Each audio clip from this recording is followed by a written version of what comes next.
மாவட்ட முக்கிய செய்தி. கன்னியாகுமரி மாவட்டம் நாகர்கோயில் மாநகராட்சி இயல்பு மாமன்ற கூட்டம்.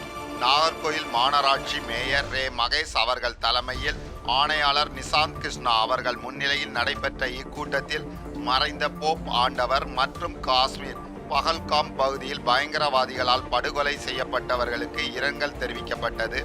முன்னாள் சட்டமன்ற உறுப்பினர் பொன்னப்ப நாடார் அவர்களின் நூற்றாண்டினை ஒட்டி அன்னாருக்கு நாகர்கோவில் நகரில் திருவுருவச் சிலை நிறுவப்படும் என்று மாண்புமிகு தமிழ்நாடு முதலமைச்சர் மு.க. ஸ்டாலின் அவர்கள் அறிவித்தமைக்காக தமிழ்நாடு முதலமைச்சர் அவர்களுக்கும் துணை முதலமைச்சர் உதயநிதி ஸ்டாலின் அவர்களுக்கும் மேயர் ரே மகேஷ் அவர்களுக்கும் பாராளுமன்ற உறுப்பினர் மற்றும் சட்டமன்ற உறுப்பினர்களுக்கும் மாமன்றம் சார்பில் நன்றி கூறினார்கள்.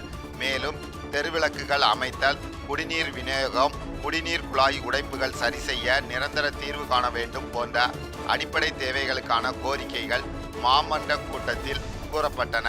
அதற்கான நடவடிக்கைகளை எடுக்க அதிகாரிகளுக்கு அறிவுறுத்தப்பட்டது. மேலும் மேயர் அவர்களின் பிறந்த நாளை முன்னிட்டு மண்டல தலைவர்கள், மாமன்ற உறுப்பினர்கள் வாழ்த்துக்கள் கூறினார்கள். மாமன்ற கூட்டத்தில் துணை மேயர், மண்டல தலைவர்கள், மாமன்ற உறுப்பினர்கள், துறை சார்ந்த அதிகாரிகள் கலந்து கொண்டனர்.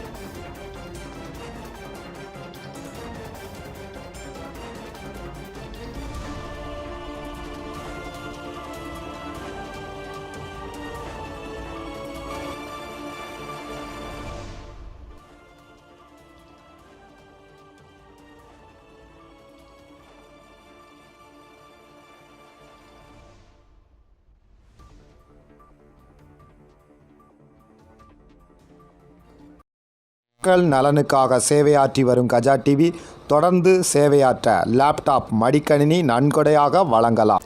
உங்கள் தொழில் சிறக்கவும், தொழில் நிறுவனங்களின் விவரங்கள் மக்களிடம் கொண்டு செல்ல கஜா டிவி நம்ம ஊர் வணிக தகவல் நிகழ்ச்சியில் விளம்பர தொடர்புக்கு 9659520537